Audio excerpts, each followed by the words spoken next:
I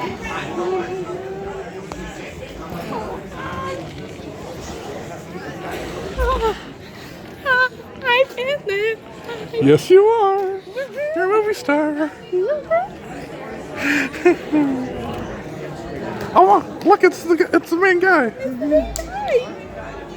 All right, I'm gonna ask if there's a sequel if no one does it first.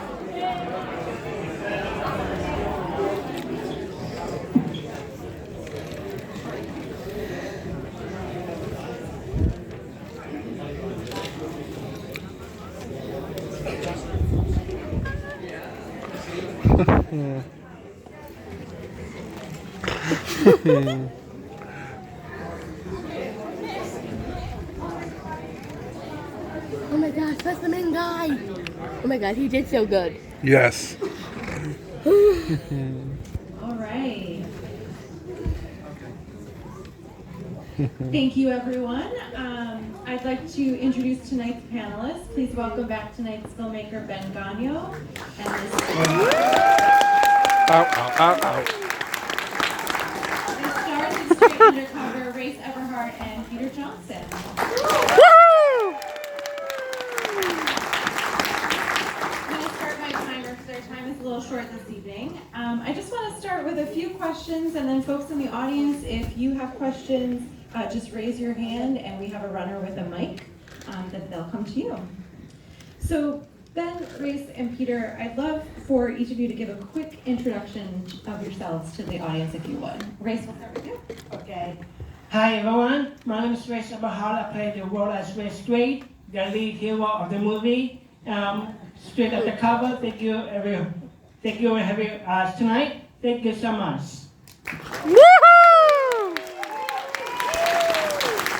My name is Ben Gagno. I own a commercial production company here in town. I'm a filmmaker, born and raised in Rochester. Hello everyone, my name is Peter Johnson. I play Lonnie in the film. I am a professional actor and casting director based out of Buffalo. Ooh. I love it. Woohoo. Ben, I'd like to start with you really quickly. Can you share with us the origin story for Strait Undercover? Yeah, I met Race working on a TV pilot, and he had a small part in that, and I was just so impressed with him. And I thought he was hilarious on set. He was charismatic, and he told me he had always wanted to make a movie, he wanted to star in a movie, and he had a lot of experience acting in theater, but of course there's not a ton of productions for films in Rochester. So we saw a lot of potential, my crew did, in Race, and we decided to write a project that would sort of take the real life Race, fun, charismatic, goofy, go-getter attitude, and try to take that and wrap it into a movie, and that's how we came up with this story. Wonderful, thank you. Race, could you share a little bit more about your background? Because I know Ben had mentioned that you had done some local theater with Artists Unlimited. Yes, since I found Ben back in 2019 in Artists Unlimited, when he found me, back in when his favorite model was, let's write you a movie. It was really catchy phrase that he's great. I like him, working with him. Has been about 5 years, starting with this great film. It was really good. Woohoo! I can't clap. Peter, how was it working with Ben and Race on this film? You saw it, we made magic. I mean, it was awesome. Race was such a professional to work with. He is charismatic, he's funny. He is a team player. He's the life on set. It was my first time also working with Ben as a director, and this was a first class production. You know, from all the way from beginning to the end. So I'm just proud to be a part of the project.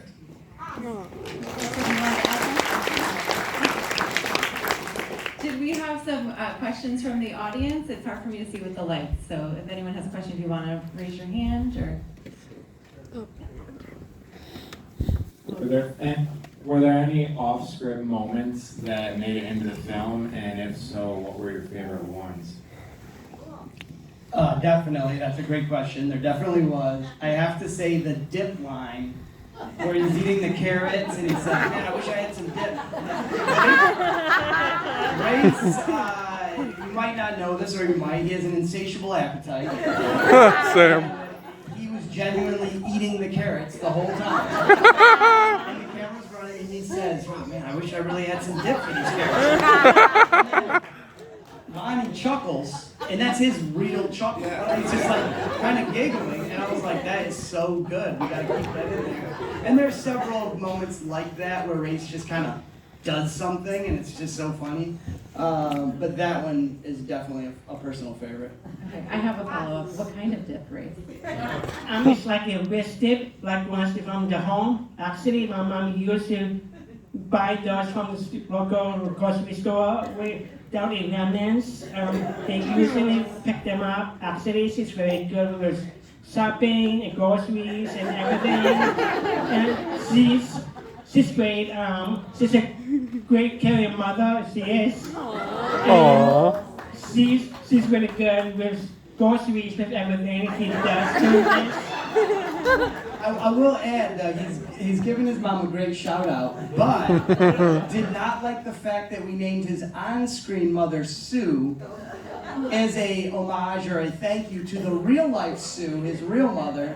But he was like, she follows me everywhere, even into my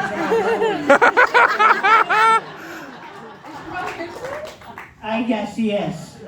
Yes. Where are you, Sue? There's Sue right. Woo!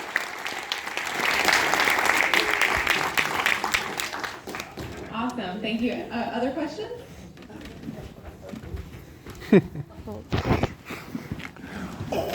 Thank you. I think everyone wants to know, will there be a sequel? Very good question. Well, actually, I was in a TV show down in New York City with some other people, local people from New York. We went with this bitch talking about this. We've been to Hazmat and we're waiting back in New York with my family. My mom, Atlanta, and some other people came to see the show. Of the Today Show way back in to little February 29. This was the first segment for the first time for the film, for the movie. It was overwhelming, and this reporter named Kelly Hunton, and she's a great reporter from the Today Show, and she's doing this wonderful job doing this for us. So the question though, Race, was, will there be a sequel? And tell them what you told Katie, what the plan is for the sequel. Where the sequel is gonna be this new title, according to my boss, Sandy. She just posted on Facebook Live. Where she just mentioned about this title, it's called Strait Undercover 2, Boss Back in Town. It's coming in Miami, it's in Florida, so you might see that coming up in 2 more years apart. I hope to be there. Hope to see it. Shoot in Miami. You heard it. Miami Vice Blazers. Oh yeah. Yes, it's true. You like Bad Boys.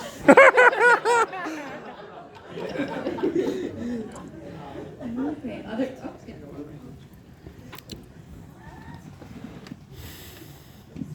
Question for Race. How did you get into acting? Well, since I was about 10 years old, since I was about 10, I learned about acting performing with Artist Seminary almost the past 18 years. Has been a year now. This is all about group with people with developmental disabilities to be in the theater showcases. There are about 100 or more at least 50 people from my friends from auditorium today. They are here today.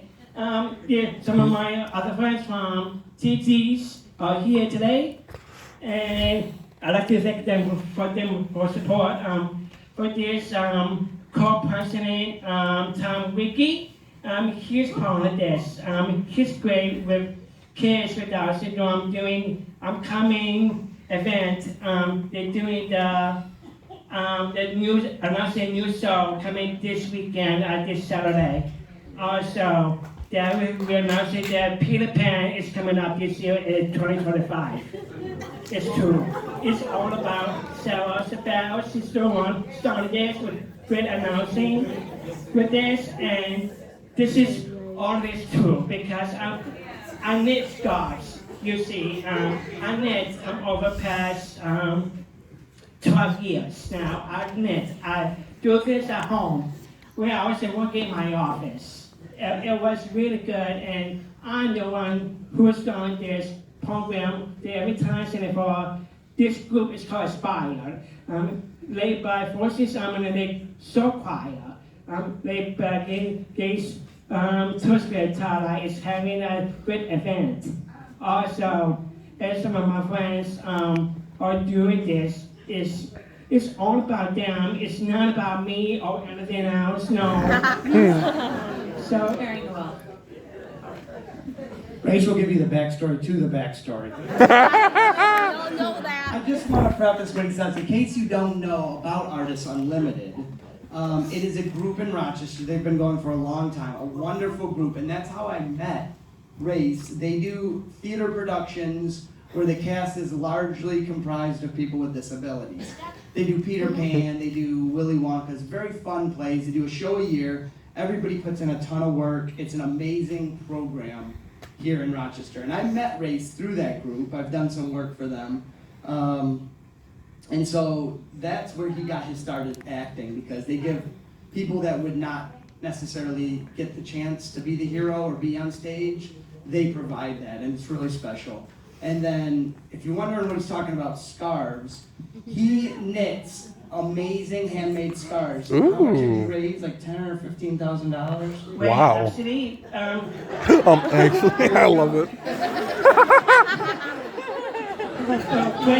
actually, they just raised so many scarves over Greece. We'll be doing this one-on-one business. They're advertising it for the this picture on me of mine is called Wishes Bitches Scarves, a company. This is when I first started. Back in 2010, through my backstory, it came on this my mind that if I started this creativities, I started this. Ever since I learned how to knit, since back in 2007. Back in Learning Unlimited, this group is called Learning Unlimited. It's led by bosses. From somewhere in the county, somewhere in the village of Fairport. Some of my friends from bosses, they come in and I see them all the time. I think, Grace, you need to come to the next craft night here. Teach us how to knit. Yes. I would love that. A lot, so much. It was really good, and I really joined this company for this amazing years. I've been working for 12 years, and now we're moving on for this year, just about 13 years with the business. So this is all for the news. It's all for the newspaper from back in I was in school. And I was in school, it's called Mother Primary School. Just when I came here, since I was a student there, I went back in and sorry.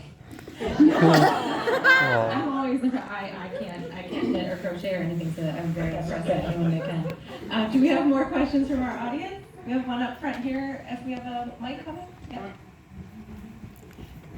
Thanks, ma'am. Yeah, speaking of Art Unlimited, I'm joining that this year. And I want to get involved with your program being in the movie. How can I get involved? Great question. How to get involved in future projects? Do you use email? I have an email. Okay, you can email just our company, look up or our website, straightundercover.com. You just go on there, email us, and then... Write it down later. Yeah, we'll write it down for you, don't worry about it. Yeah. No problem. Trying to get in that sequel. I know you. So that leads me to a follow-up question. Peter, how did you get involved with the project? I think I had originally auditioned for the role through the casting director that had sent out the notice, and I wasn't the person that was originally cast. There was another gentleman that was cast out of Atlanta, and I think we shot this during COVID, right? Right after. Right after, Oh, wow. and the person that was originally cast was not able to make it. So I got a call from the casting director asking if I was available, and it was like literally, I think 48 hours. You know, they sent me the script, and within 48 hours I was on set, ready to shoot. So I think it was a little bit divine intervention. I will say, Peter was amazing, such a pro. He was like reading pages right before going into the scene and just nailing it. And we all felt like, wow, this was like a blessing in disguise that, and I don't even remember seeing your original casting tape, because I was like, how did I not see this? You know, you get so many, and whoever was doing the prelims, I was like, wow, we just got so lucky, because you were. It was definitely the stars aligned. It was out of our hands. You know, I had forgotten all about the audition, and that's, you know, as a part of the business that I'm in, you kind of audition and you move on to the next. And this one, you know, I got a job. I got the call 2 days before they began shooting, and I was available, so it definitely worked out. Yeah, we loved it. Peter was great. Woo! Time for one or two more questions. I see a hand up here on the aisle. Ben, what's the latest on who else is going to get to see this, either film festivals or distribution or getting the publicity from the Today Show? Yeah, People magazine. Yeah, sure. We had. I know you got upstage today on the interview by the Pope. I don't know if you know. Sometimes it is the news cycle. Yeah, it's divine intervention. We are gonna release it this summer. We have a number of like public screenings, theatrical. We have we've been talking with Best Buddies about their leadership conference. That looks really fun. And in Niagara Falls, there's a self-advocacy conference that's invited us to screen. Allie played Rita. She's down in Athens, Georgia, which is right outside of Atlanta. Their local theater is interested in running it. So we have a handful of organic screenings that we want to do, sort of like this sort of thing. And then we're going to be putting it on platforms like Amazon for rental or purchase, Apple TV, these sorts of things. And then, you know, as an independent, it's a tough hill to climb, quite honestly. You know, we're just out here by ourselves, and we do have it in with Netflix. They're reviewing it. Our lawyer put it in there, so we're getting it in. You're gonna have Netflix we don't have a major deal lined up, but we will have it out by this summer so that general public can see it, and we're excited about that. No matter what path it takes, the people that want to find it will be able to find it. And that's also you guys. You guys support this thing online. Please go to the website, to the Facebook page, to the Instagram page. Make sure you see it on YouTube, you follow it, because the more hype in the media that gets behind it, and the more that these companies see that this is a need to be out in the world, all right? So that helps us get the distribution. So please go follow the movie. Thank you. Woohoo! So we talked a little bit about what's next for Strait Undercover. Race, Peter, Ben, what's next for you guys? Race, we'll start with you. Okay.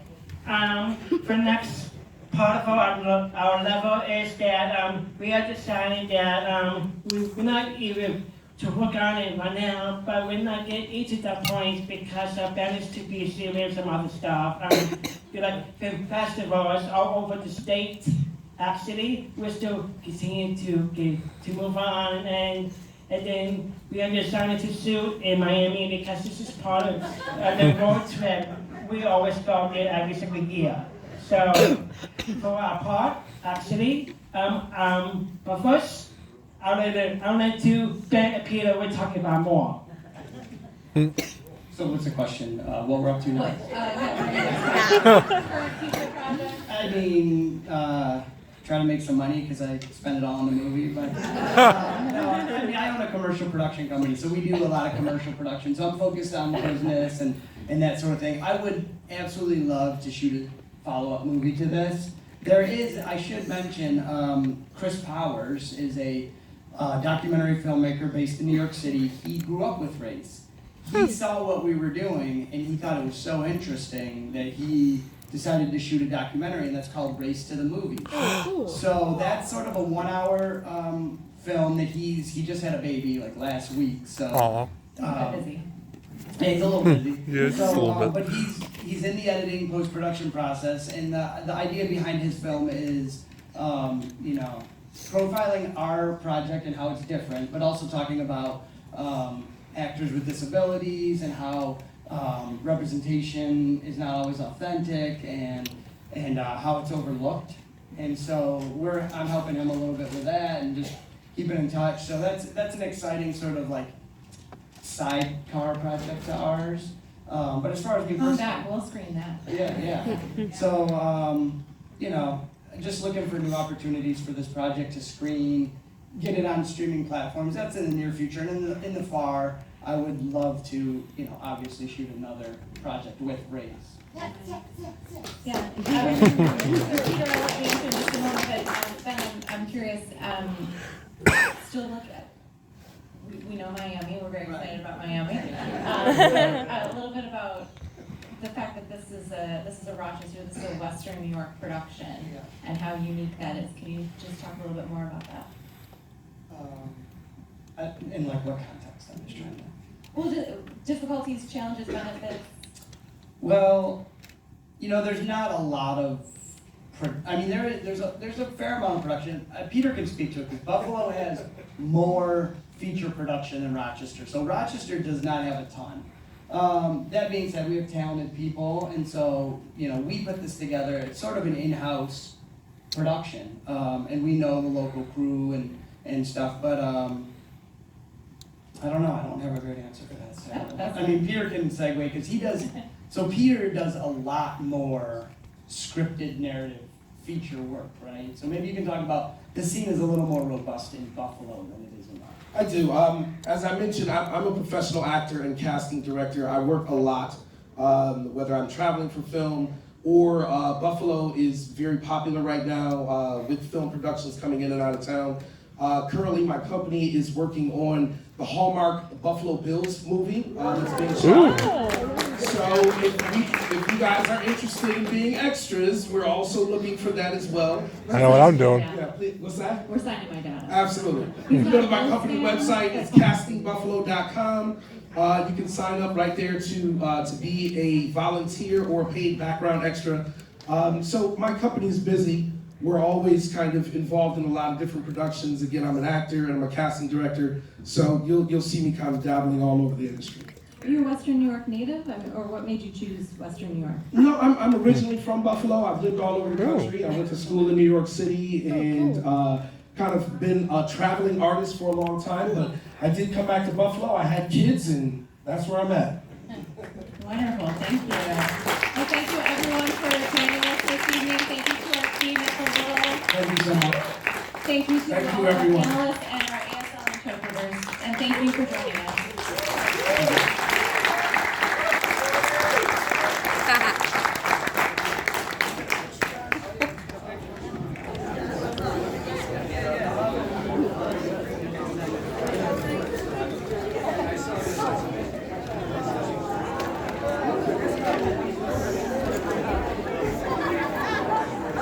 That's cute. Yes.